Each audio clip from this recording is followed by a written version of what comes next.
Okay, Mama. Time for us to do the whole recording thing. Yep. Oh, there we go. It's pretty common for DMs to blame their adventures for being railroads. The truth, though, is that if our adventure is feeling like a railroad, it's really the DM's fault. Thanks for joining us today. Today's question is brought by Brian, who asks, how do you guide players without it feeling like a railroad? And so we'll discuss topics on why really, that modules are written as railroads, and 5 techniques or principles that we can use in order to guide our players while making that linear plot be a part of an open world. Ready for that? Let's get to it. Why do adventures feel like railroads? Essentially, there's a couple of different things that spring to mind, and the first is that in an adventure module, there are no extraneous details. Everything that's been put in there is generally to guide you in having the story come to pass that has already been written. This is because of several other things, both because of page count, word count, and the inability for an adventure writer to predict exactly how every campaign is going to go. Which isn't to say that they don't try by putting into their story like specifics of when the players do this, then that, when they do this, then that. And we usually take a look at those and cry foul, where we're saying, wow, this right here is a railroad. You're assuming that players will do this particularly dumb and uninspired thing. And the honest matter is that not all players are going to do that. Not all players are going to pick that, and in some cases, the designer's idea of what players are going to do versus our reality at the table of what players do, not poop, just do, seems super far apart. There's just no correlation, it seems, between their experience and our experience, and so we start to think that they were dumb to input this linear progression of action into their story. In actuality, we are just unwilling to adjust the story, or we're hoping for an adventure that takes all the thinking out of being a dungeon master for us, and there's pretty much no way for that to get written. If you ever find a module that is written in such a way that for you it makes complete sense on each and every step and feels like you could present it to your players exactly as it's written and they will be able to follow it to its natural conclusion, then you've stumbled upon somebody who writes the way you think. You haven't stumbled upon somebody who doesn't write railroads necessarily. What you largely need to realize is that the story as written is just a guideline. It's just a framework for us to work through in order to get to the story that we're looking for.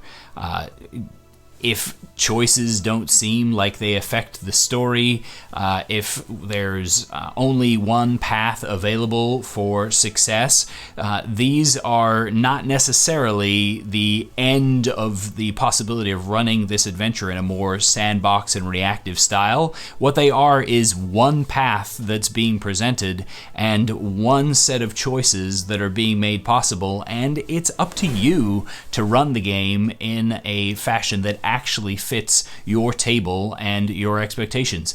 It is just a fact that when you sit down with a pre-published adventure, a ton of the work will have been done for you, but it is not an easy mode to where you don't need to put in effort in writing the story and running the story that is emerging at your table. Because no two tables will run the story the same way, even if they have the same DM.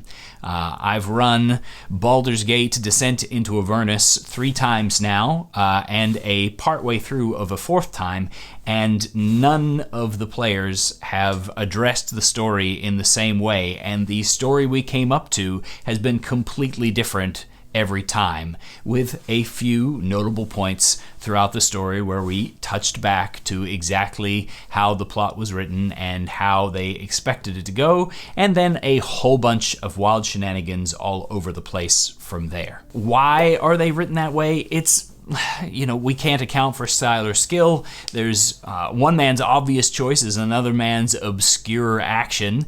So the differences between tables that we already talked about. And of course, there's that page and word count where they can only get so much into the book at any particular time. How do we address that? How can we make the story enjoyable without having it be a railroad where the player's choices don't matter? Absolutely, first up and number one in all cases is the DM's willingness to adjust things.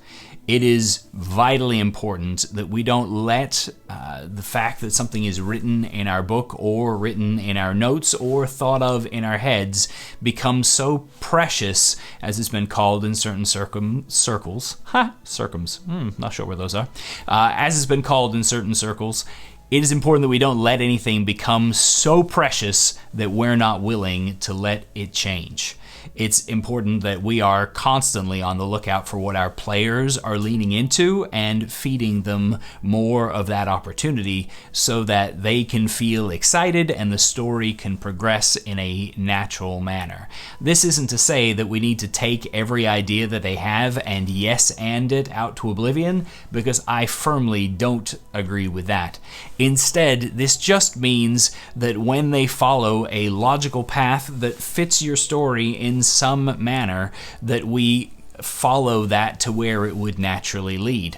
If they go off looking for clues in the completely wrong direction, we don't have to create clues that will make their wrong direction the right one, but what we do need to do is tell them somehow that they are on a poor path that isn't going to lead where they desire, perhaps could create interesting things to discover over here that are unrelated, and be willing to explore them if those unrelated things are of more interest to our players, but we telegraph to them that they're barking up the wrong tree and help them to make a different choice in how to come back to that main story. Secondly, we can pitch our campaigns in order to see to it that the railroad structure is part of our open world, and the linear plot will draw the players in naturally instead of shoving and forcing them down that particular line of thinking. When we pitch our campaigns at session 0 and tell them the rough dynamic of what they're going to be engaging in, and encourage them to create characters that fit into the story that we're going to tell, then buy-in for that particular story becomes super simple. When we have a basic understanding that the Storm King's Thunder is going to involve battling a bunch of giants, but eventually trying to bring them to some kind of peaceful resolution in order to save the realms from widespread destruction, then we ask characters to make we ask players to make characters that are going to engage in that story in the way we've talked about. When we tell them that the cult of the dragon is trying to raise Tiamat and we want them to stop it, that takes very little for them to then make characters that are invested in the dismantlement of the cult and the stopping of the destruction that would come if Tiamat were to return.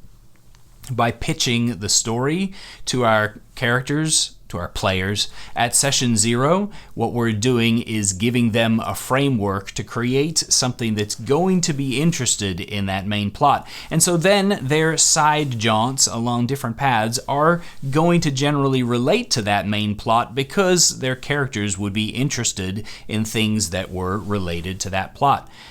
This helps to get them along the linear path, but also helps to keep our side jaunts closer to the story so that we can create additional little missions and fun stuff to build out into an open world without having to build a story about giants in a story about dragons or vis-a-vis.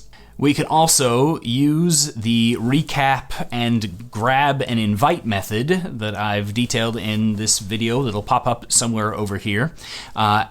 The grab and invite method of creating a recap includes the essential advice that you make the recap about what the players are looking to accomplish and giving them information that they have recovered that is pertinent to what's going on.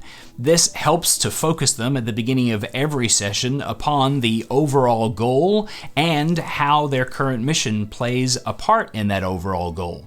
Even just the fact of mentioning that your current mission is unrelated and in the meanwhile the dragons are continuing to fly around and cause chaos throughout the realms puts pressure on your players to complete what they're doing and move back towards the clues that have been dropped on the main plotline. So using your recaps to your advantage is a key way to encourage your players towards the main story that you pitched to them at session 0 and that you have been adroitly side journeying off of or adding to throughout the creation of your story of this published adventure. And you can also use what I call the rule of threes, which is not the rule of thirds where I should be standing over here in this video, but is instead basically that anything that you mention 3 times or more is very likely to stick into the consciousness of your players. So if you've got important things that you want to use in order to guide people towards the story that is awaiting them, you can make it a point to mention the clue or the plot line or whatever you need to that would suggest the story that you are trying to point out. By mentioning that same thing multiple times, it places an unconscious level of interest and importance upon that topic so that your players catch what you're saying and think along similar lines. This doesn't mean that those other items that you mentioned are unimportant or that your players won't latch onto one of those and want to resolve it before they resolve that more mentioned item, but it does help to guide them towards places that you are ready and desiring to focus their attention upon. The final tip that I have for creating a open world around a linear plot framework is the fronts system from Dungeon World, which I picked up first from Mike Shea over at Sly Flourish. Essentially, the fronts system is the idea of having a plan for your major antagonist. And in that plan, there should be steps towards reaching their successful goals. And you should have those steps advance as time goes on. So a particularly awesome way to guide people back to the main plot is to have the main plot keep moving when they are not invested in it. And so if we're talking the end of the world via the return of Tiamat, maybe we don't want that end of the world scenario to come to pass, but what we do want is to have the enemy to be progressing towards that. Perhaps they've gathered another relic that they need. They've kidnapped more people for their ritual sacrifice. They've ransacked a certain city. When news of those events gets back to our players as they progress, it adds natural consequence to the choices of how they're going to move forward in the story.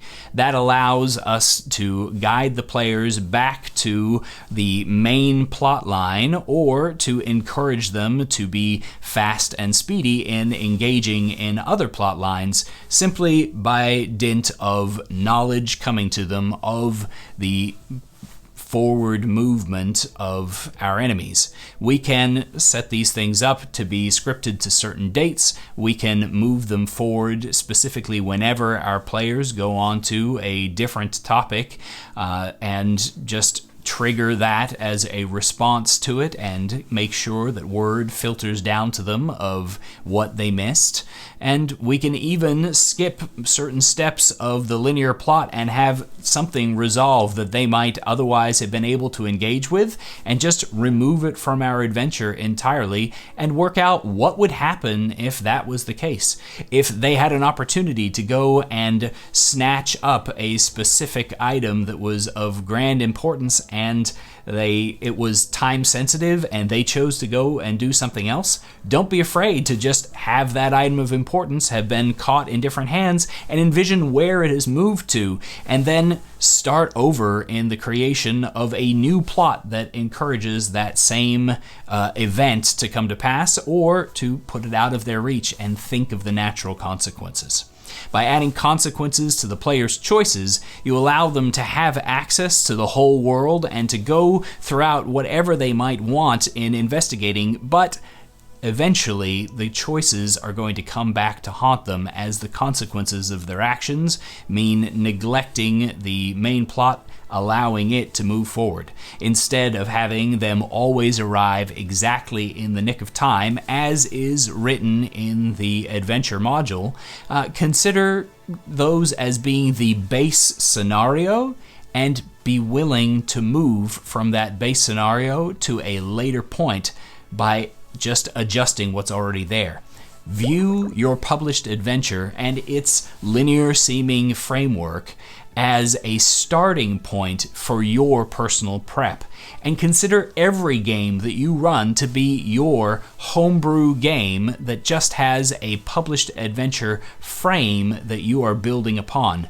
As you rip pieces out, move them around, adjust how they are, your campaign will become your campaign. Your players will feel the stress of following the main storyline, but they won't feel constrained to only do precisely what they're told and to only ever arrive at exactly the moment that is within the story and within the book.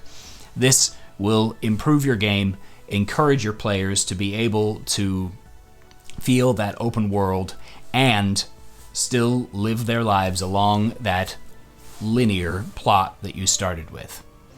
If you're still here at this point, you obviously are interested in improving your game. Consider subscribing up as a member to our YouTube channel, and as a tank class, you'll gain access to the ability to vote on what we muse on. Also, you can leave musings in the comments here, or if you just have a question you want answered live, then feel free to submit a Q&A response, and we'll put it on the books for the next live session of our Q&A answers. Thanks so much for joining and for watching, and happy adventuring.